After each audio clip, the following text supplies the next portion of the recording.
When I became a mother, I thought my biggest responsibility was to feed my child, dress her well, and give her a good education. I was wrong. My daughter Mira taught me something far deeper.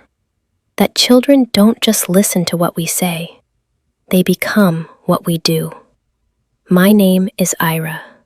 This is my story. I grew up in a middle-class family where love was shown more through actions than words. My mother would wake up early every morning to cook for the family, never complaining. My father worked long hours, but always came home with a smile. I got married when I was 25. His name was Arjun. He was everything society calls perfect. Well-settled, smart, responsible, working in a reputed company. It wasn't a love marriage filled with grand romance. It was calm, respectful, and new. A year later, Mira was born. She brought laughter into the house, light into silence, warmth into distance. We became parents, and everything changed. Mira was 5 when I first noticed it. One evening, I was in the kitchen, tired after a long day. My husband, Arjun, came home late again.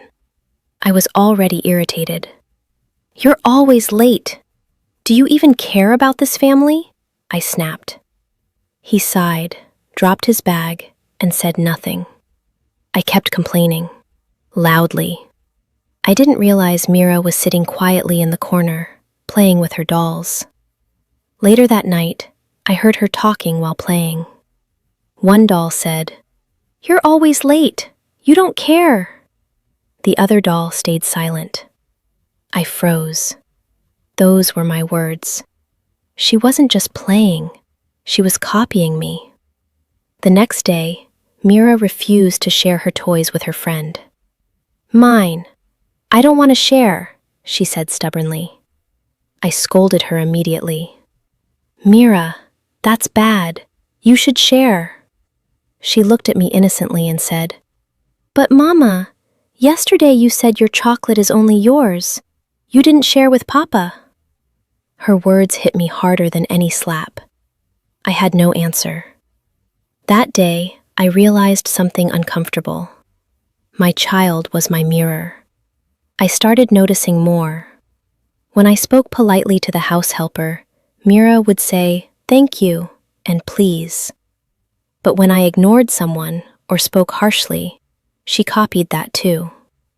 One afternoon, an old man came to our door asking for help. I was busy and slightly annoyed. "Not now, please go," I said coldly. Later, when Mira's friend asked for a crayon, Mira said the same thing. "Not now, go." It broke my heart. That's when I truly understood. I wasn't raising a child. I was shaping a human being. That night, I sat alone thinking. I didn't want my daughter to grow up angry, selfish, or careless. But if I didn't change, how could she? From the next day, I made a decision. Not to teach her, but to become someone worth copying. It wasn't easy, but I started with small things. When Arjun came home late, instead of shouting, I said calmly, "You must be tired. Come, I'll get you tea." Mira watched silently. The next day, when I looked tired, she came and said, "Mama, sit. I'll bring water for you." Tears filled my eyes. She was learning, already. Kindness grows quietly. I began greeting people with a smile, saying thank you more often, helping others, even in small ways.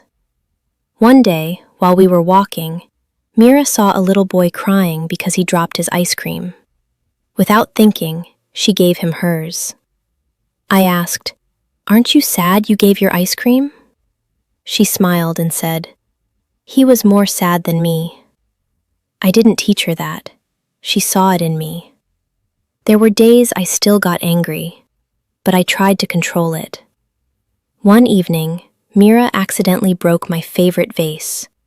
She stood there, scared, waiting for me to shout. I took a deep breath and said softly, "It's okay. It was an accident." She ran and hugged me tightly. Later that night, I heard her telling her toys, "It's okay. Mistakes happen." I smiled. Years later, time passed. Mira grew into a kind, respectful, and strong young girl. Her teachers always said, "She's different. She's thoughtful."